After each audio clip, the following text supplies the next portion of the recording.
everybody, this is Dwight Peters from quarterwaters.com, the site for social entrepreneurs, where social entrepreneurs come on the program, they talk about the impact they're creating, and share helpful business tips along the way. Now, today I have a good one. We're going to find out how to green your company while increasing your enterprise's values. You're going to get the double whammy. Today on the program with us, we have one of the co-founders of Bennu, Ashok Kamal. I call him Ash. You know, Ash, I suck at pronunciations. I tell that to everybody. Before we even get into the interview, I have to share this with my viewers. I'm doing something new for the New Year's. If you are a social entrepreneur, or if you're part of a nonprofit, and if you're doing something extremely cool, I mean extremely cool, but if you're a social entrepreneur, you already are. If you send me a t-shirt, I will wear it on my program for free, just because, to help you guys spread the good word. Today, I am wearing a t-shirt from Lonesome George and Company. It's not hot pink. It's not peach neither. Just looks like that on camera. It's a cool t-shirt. Thanks. Big shout out to Eduardo for sending me this. So if you guys want to get free promotion, I'm here to help. And let me just make a disclaimer for potential future guests. Like, Dwight is a big guy, in case you can't tell, you know, from the camera. So I sent him a shirt last week. I think it was an XL, but it's going to be a little young. I know you're still going to pull it off, you know, but probably double XL or even a triple is your ideal size, right? It's okay, man. I'm going to stretch it out, man. It's going to be all right, man. Ash, hey, man, thanks for coming on the program, man. Good to be here. I've been really enjoying the interviews that I've been seeing on Quarter Waters. You know, very inspiring, very educational. You know, I'm learning a lot. So I want to thank you, first of all, for the value that you're bringing to our community. Nah, man, it's great to have social entrepreneurs come in the program and speak about what they're doing. But enough of the fluff. Let's get into it. Let's get directly into it. Share with our viewers, what is Bennu? Sure. So we're a green social media marketing company, which means that we help companies become more sustainable while engaging their stakeholders using social media. And by social media, we you know, use we paint you know, with a wide brush that can range anything from social platforms like Facebook and Twitter to QR codes to micro websites and also games and mobile applications. So the whole, you know, sort of universe of social media we use to engage stakeholders, and the bottom line is create enterprise value. So we try and make the business case for being more sustainable. Now, this is a very interesting story. We're going to find out exactly how you guys started, even to where you guys pivoted, to where you guys are at now. But before we get into the detailed story, I want you to share with our viewers two things. What is the impact you guys are having so far, and how do you gauge your impact?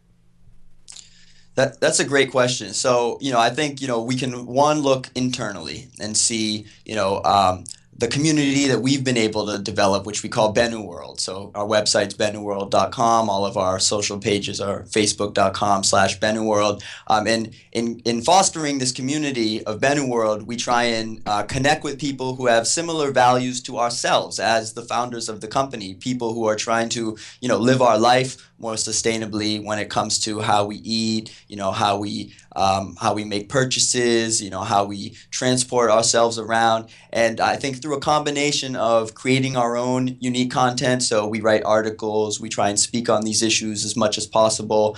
We curate the best in green lifestyle news from, you know, many of our friends and, you know, the other, you know, brilliant people that are out there on the front lines. And also by creating engaging sort of activities. So we do a lot of, you know, contests and, you know, a lot of sharing online. We've been able to, you know, develop a community of over 20,000 Facebook fans and Twitter followers. We've sold thousands of products made out of recycled material. So, you know, fortunately, you know, whether it's a product or whether you read an article that we wrote, it makes you think about being more sustainable, you know, in the everyday decisions that you make in your life. And, you know, that's the impact that we're trying to achieve, along with also the business impact, which is creating, you know, a successful enterprise, both Bennu itself and then helping other companies now increase their profits while also benefiting society and the planet at the same time. All right, cool. Here's a question: Are you willing to share with our viewers your revenues so far, or is that something you guys aren't allowed to speak on as of yet? So, we're a pretty young company. We don't really talk in specifics about, Yeah. our revenues, but I can say that, we're sustaining ourselves. In other words, those of us who started the company, this is what we do, full time. I think we're working our way towards, sort of developing, I think, a machine, which is, the objective, in thinking about sustainability. Yes, we want to promote environmental sustainability, but Yeah. first and foremost, you also have to be sustainable. In other words, last as a business. So you can't lose sight of the business model. Yeah. And that's the double bottom line, or even triple bottom line, that you guys are Right. looking at, actually. All right, Ash. So we understand what Bennu is. Bring us back to the beginning. Tell us the initial story of how this all came together. Sure. So I met my partners in business school, Sayaka Ito and Kevin Ng. We all started in 2008. We went to the Zicklin School of Business at Baruch College in New York City. And during our first couple of months of being in school, we learned about a competition that's hosted by Merrill Lynch. It's a citywide competition in New York, and we threw our hat into the ring. At the time, we were focused on making backpacks out of recycled plastic bottles. But even at the outset, our mission always was to promote this broader idea of sustainability. So using the backpacks as an educational tool to change the way that people think about waste. How can we see waste as a renewable resource as Yeah. opposed to just garbage that's piling up and making our landfills scream. So fortunately, we won the Merrill Lynch competition during our first year in B school, and that not only gave us seed capital to actually focus on starting a real business, but also it sort of gave us the emotional, I think, encouragement that we Yeah. were onto something, and it might make sense for us to take this crazy entrepreneurial leap of faith. Yeah. And it exposed us to a number of very important mentors and advisors who gave us a lot of feedback on the business that we were planning, so we could refine the model and develop something that was truly unique. All right. How much in seed capital did you guys get? So we were awarded about 40,000 All from right. the Merrill Lynch competition, and then we also entered and lost several other national competitions where we picked up a few $1,000s in I guess just prize money along the way. So overall we got a little over $40,000, and this was no strings attached Yeah. grant money, which is the cheapest sort of capital The that you're best. ever going to get your hands on. But really more importantly than the money, it was the education that we received, definitely. through these experiences. Particularly in losing, you have to really take a close look at your business model, and focus on the weak points, and not become overconfident, because as an entrepreneur, you have to be a perpetual student. You are always learning, always listening, to your customers, paying attention to the changing environment, and that's how you're able to stay competitive over time. You said it the best, man. And it's very good to see. Sorry, it's very good to see that you're so open to even speak about losing these business plan competitions. I can speak from my own experience. Over the summer, I entered this business plan competition out in Boston. It was from the 100 Urban Entrepreneurs, and it was a correlation between them and Black Enterprise and whatnot. I got accepted. I went out there. I lost. I came in like third or fourth place, but it gave me the boost that, okay, you know what, maybe I could survive this. Maybe I can become an entrepreneur. And that's another reason why I started Quarter Waters, to realize, look, I have a lot that I need to learn. I need to get some of the smartest people out there to come and tell their story. So definitely, even in defeat, there is a victory. Absolutely, and I can give you, an example from my experience. In my second year of business school, we were picked to participate in the Rice University Business Plan competition, and that's considered, the biggest and the Yeah. best in the world. So we went out there, and frankly, we totally got our butts kicked. So I think there's like 42 teams that get picked out of 500-600 that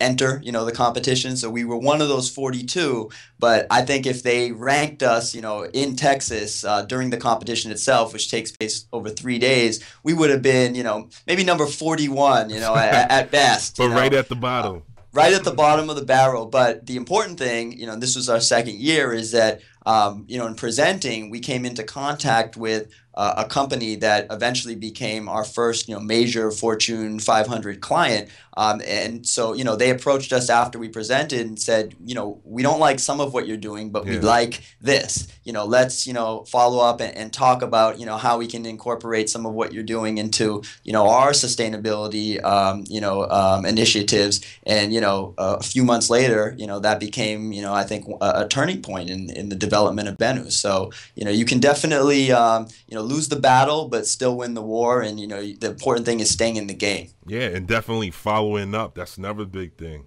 Yep. Definitely. All right, so we understand how you guys got your seed start and your capital through the business plan competition. We talked, for the viewers that don't know, me and Ash, we actually met up last week, and we got to hear each other's story. And there's something specifically about co-founders I want you to share with our viewers before we go any further. You spoke about your two co-founders, how you guys met up in business school. But how do you go about finding co-founders? Why them two?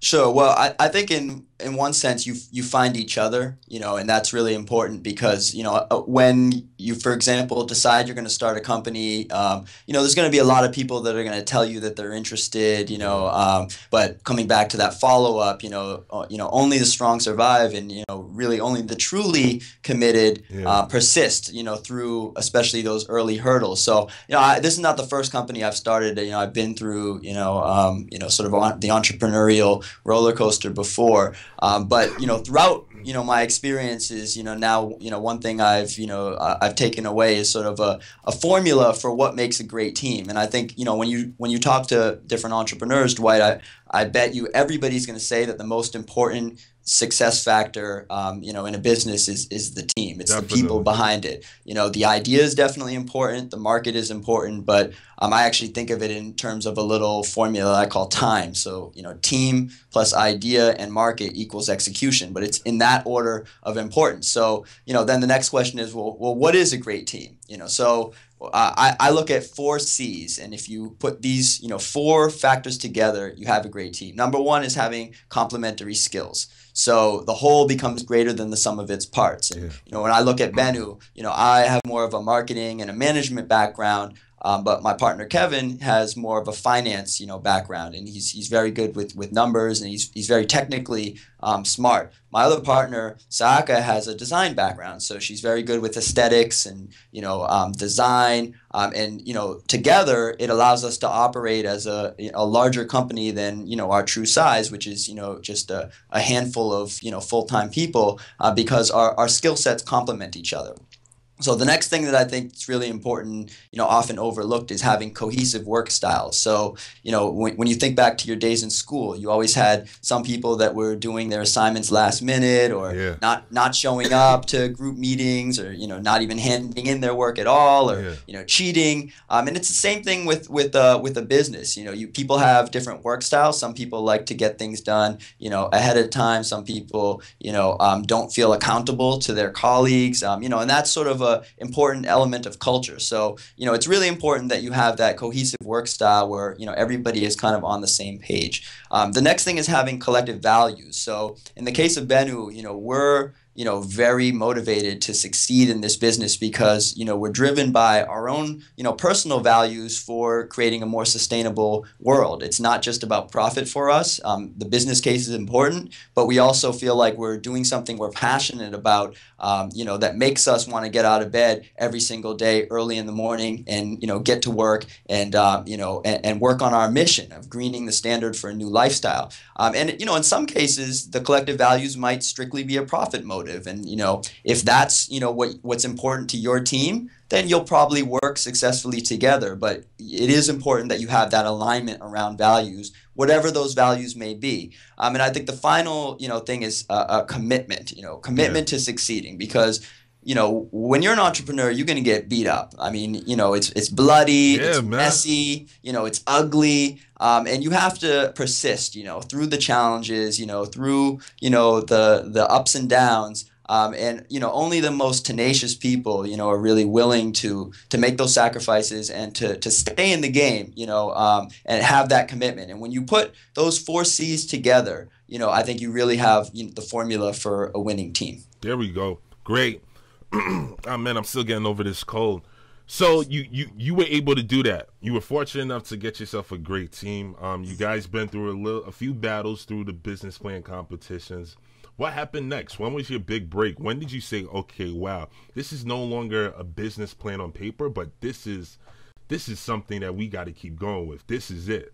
Yeah. So I think there were a few moments. One for me was the first dollar of revenue that we ever made. That was kind of a time to step back, and really realize this is something that's real. So until you get a customer to pay you, Yeah. you're just an idea. You're not a business. So when you make that leap from 0 to 1, that's one of the greatest, kind of steps, in your company's progression that you can take. And for us, that was when it was like, all right, somebody is willing to pay us money for something that we created. Okay, now this has the the sort of foundations for being a business.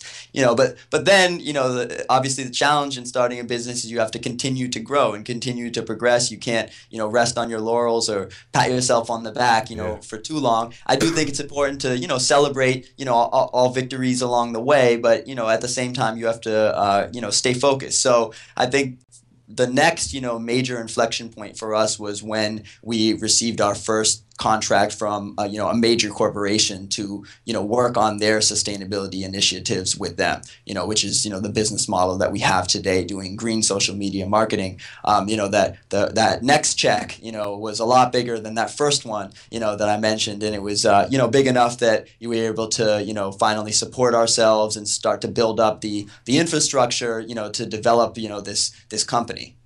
Question. The first contract, does that go back to the business plan competition? The people that contacted you after the business plan competition, were they your first contract? Yeah, it was. So if you kind of follow the path, along the way, it was a company that we came into contact with while we were, at Rice, and that led to the beginning of a relationship that we followed up on. And one thing also I would say is the sales cycles, especially in providing consulting and marketing services to large corporations, it's a long sales cycle. It could be a few months, it could be a year even. So you have to account for that as a business, and give that time to be able to before you get an actual check.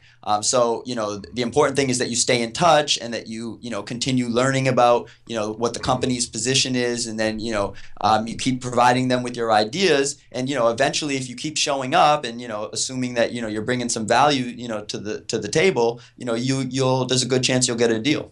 All right. Not trying to leave anything out. So we talked about the business plan competition. We even talked about the feat. We talked about the way how you guys came together as co-founders, your impact. Share with us now before we get into the next segment of it. So where is Bennu at now?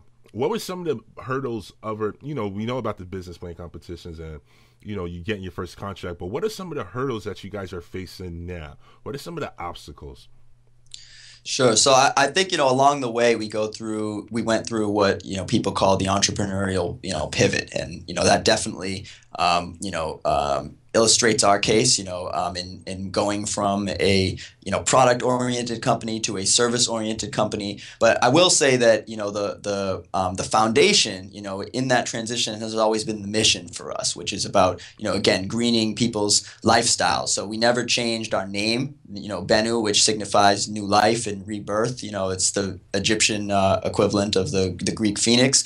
So we never changed our name, we never changed our mission, we never changed our domain, Bennu World, which is again about creating this community of like-minded people. But at the same time, in figuring out and making the pivot, it's a work in progress. So Yeah. I think if you look at especially most startups today, you'll see that you're kind kind of aiming for a moving target, so, the environment is changing so rapidly, consumer preferences are changing, technology is changing, that, to have a very specific, business model, is a challenge. And that's something that we, as Bennu continue to go through and finding out, what is truly unique about us. What are our core competencies, things that we can do, as good or better than anybody else that's out there, to really find out, what's the best way for Bennu to be positioned. And I think it's still very much a work in progress, but, we're homing in on,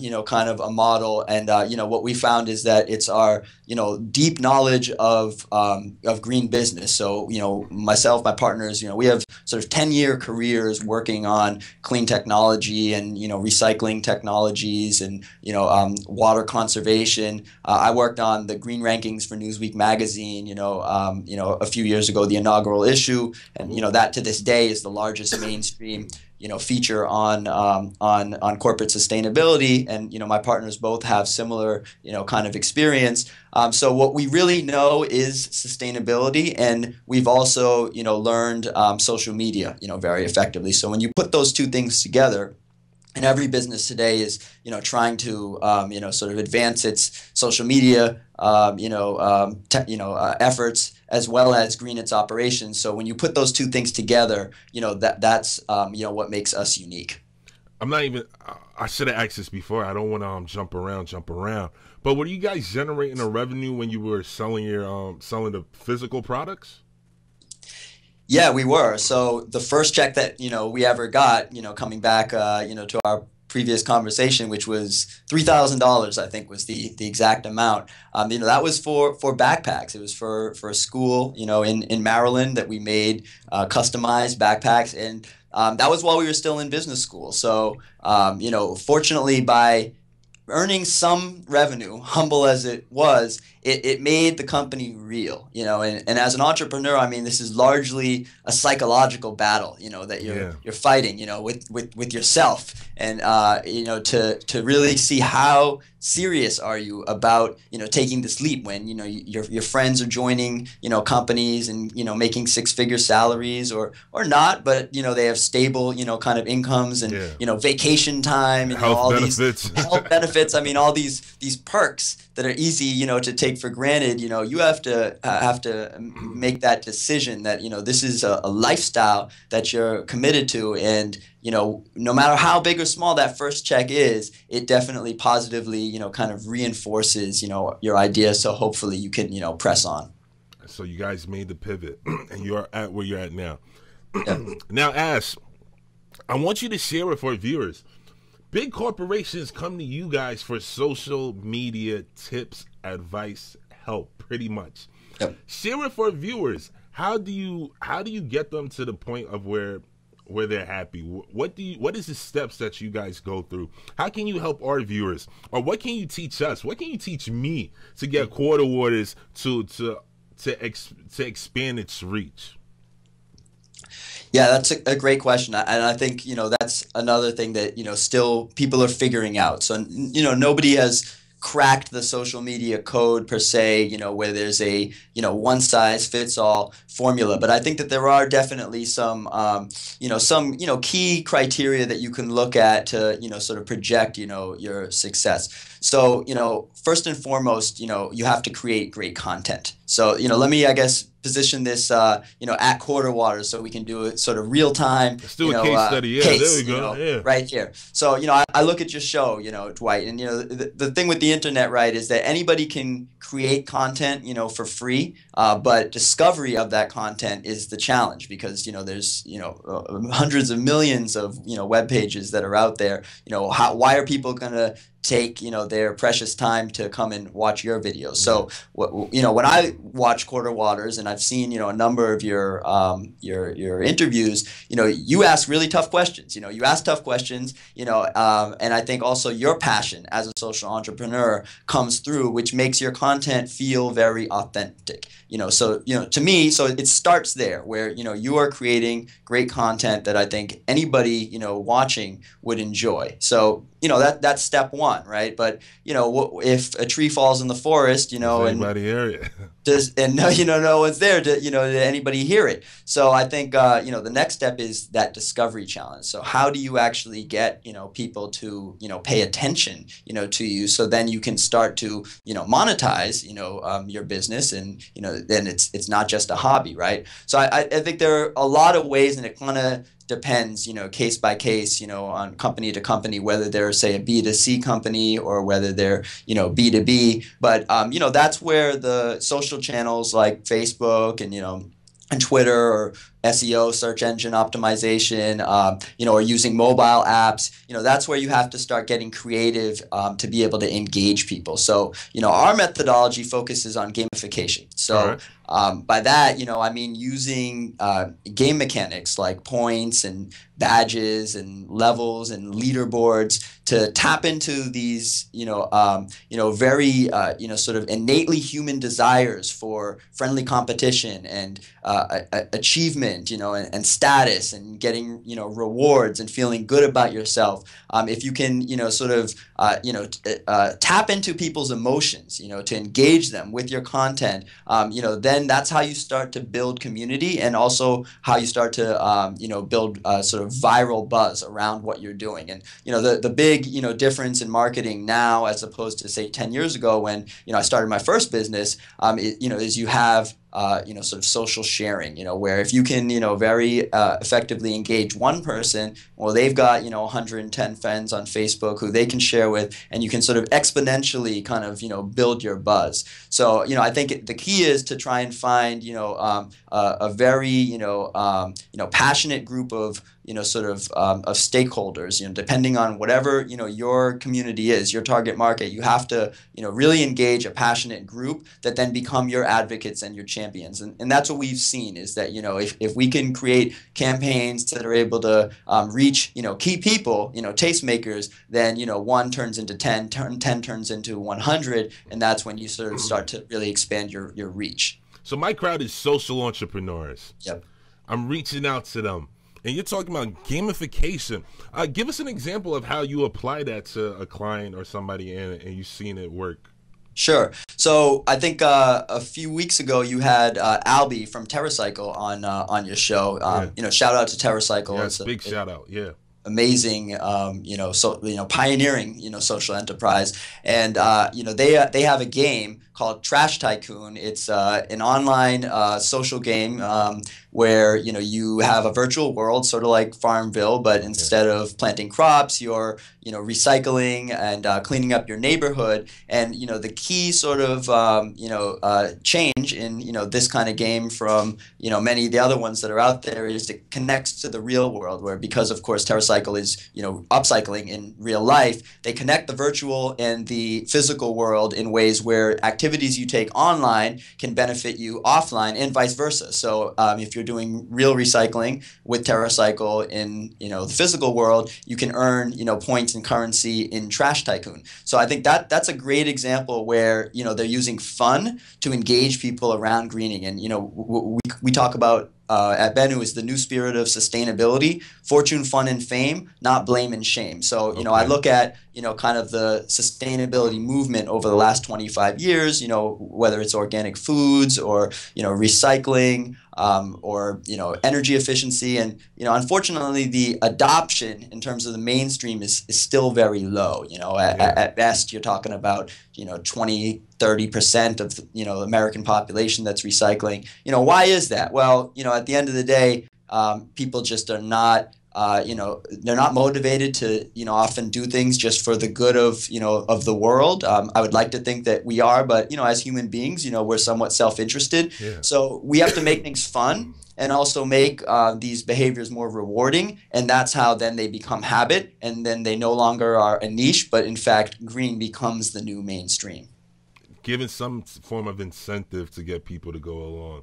All right, cool. So what else? Is there anything else that you would want to share about that? About expanding your social impact, your social media impact? Well, I think just coming back to rewarding people. One of the important takeaways from the research we've done, and talking to really smart people like Gabe Zickerman, for example, is I consider him the gamification guru. He's written a couple of great books. Game-based marketing is one of them that I'd recommend anybody that wants to get into game marketing, read. But he talks about a rewards model called SAPS, which stands for Status, Access, Power, and Stuff.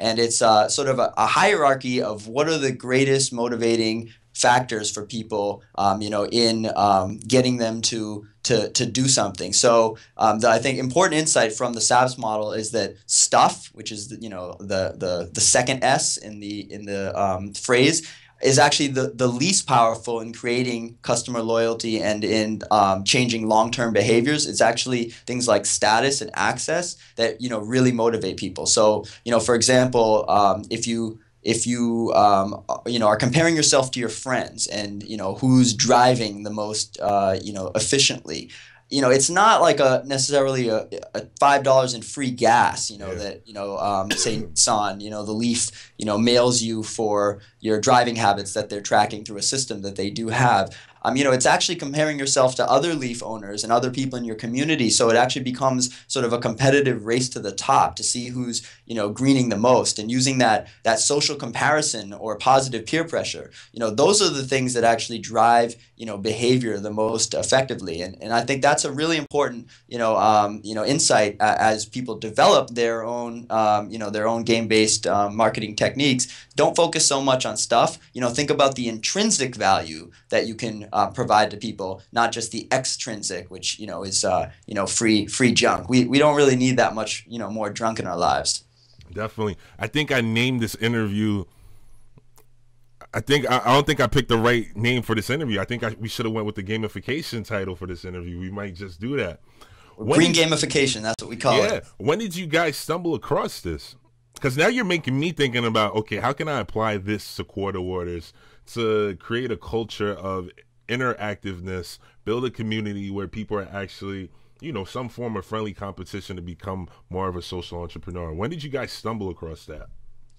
I think it goes back to just being students, Yeah. So we're constantly talking to people, we're constantly doing research, we're constantly observing the marketplace. And when you see that Foursquare, for example, which is a really tremendous gamified application that's is growing at 10,000% over the last couple of years, and they've created a language out of badges, which are basically a status symbol. And going back to that SAPS reward model, you can't ignore that. So we see that these are things that are resonating with people. So then therefore it becomes, well, okay, how do we take the tool, so that hammer, and then use it to build something greener in our case, because that's what we're about. But it's the same hammer that the Foursquares of the world are using, that the Zyngas of the world are using, and that many other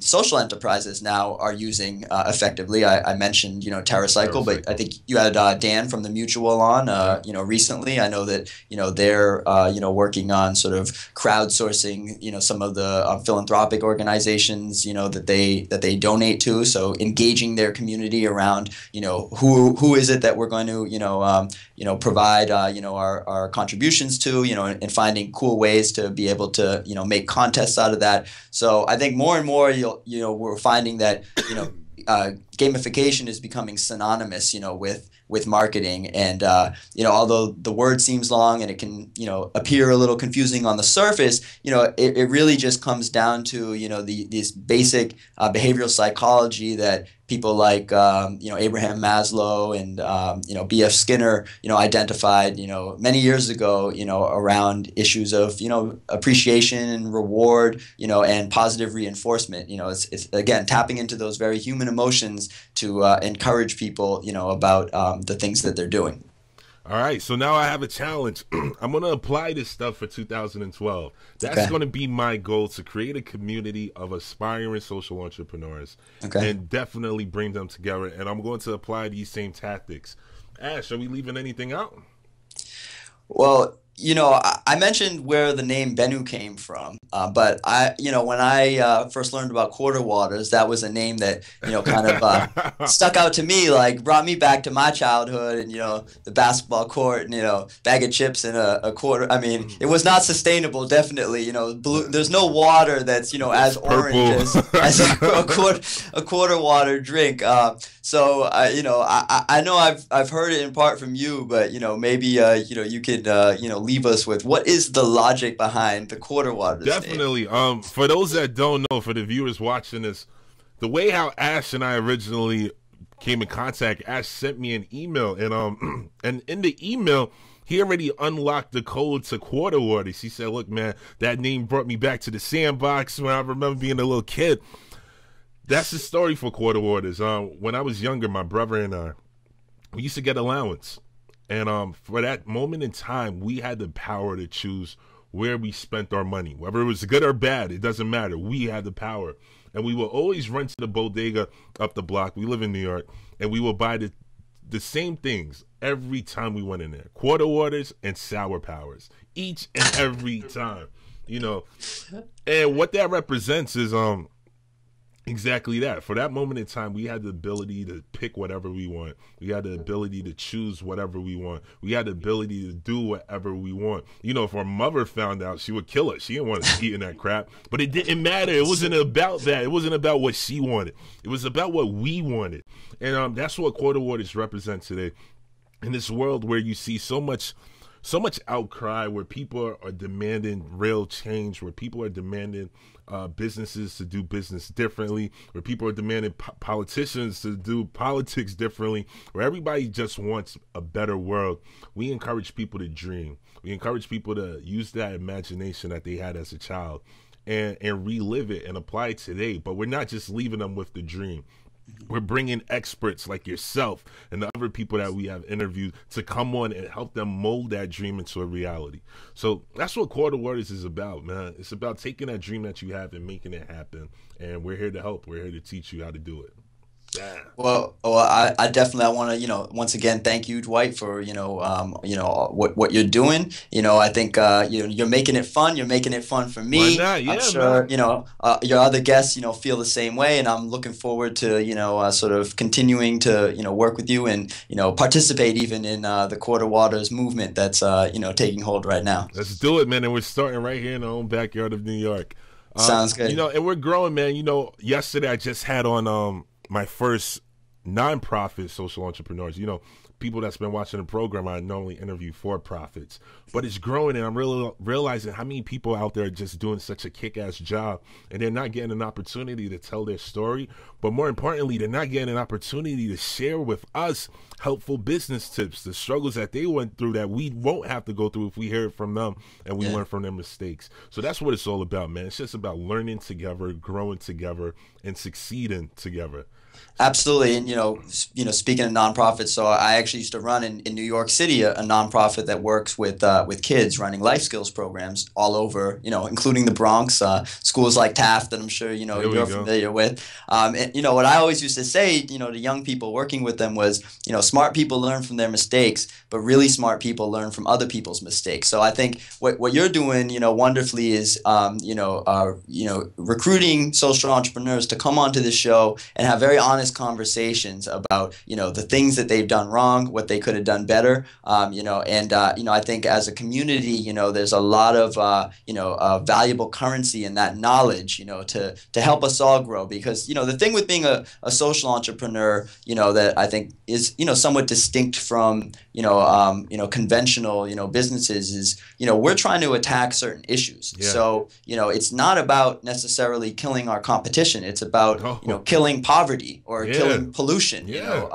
or killing waste or killing problems with our water system. So it's very important that we work collaboratively, and we succeed when we no longer have the need for our services, and then we move on to new missions. That's the kind of unique dilemma of being, a social entrepreneur is you really want to put yourself into a new business, because Exactly. that means that you've solved an important social or environmental, problem that you set out to address. And, the best way to do that is, to work together. And I think that's also the most fun because, I find that, the people that, decide to become social entrepreneurs are, the most passionate, and the most interesting and the most committed. And, that's the greatest, joy in, this lifestyle. One of the things that we should have shared earlier that totally slipped my mind, and I'm apologizing for it for now, is that we were both activists, or we still are activists. And what I'm learning is that a lot of the people that come on my program at some point in their life, they were an activist. They were fighting for a cause, and it hit them at some point that the strongest force on earth is actually business. So if we could use that, if we could manipulate it in some way to fight our problems, the problems that we really hold true to our heart, we could make more of a change than we could ever imagine. So Ash, man, Absolutely. man, this has been great. We're going to definitely share all this stuff, and Ash, we're going to have you back on the program, man, and share more helpful tips along the way. Cool. I'm looking forward to it. All right, man. Thanks for coming on the program. All right, thank you, Dwight.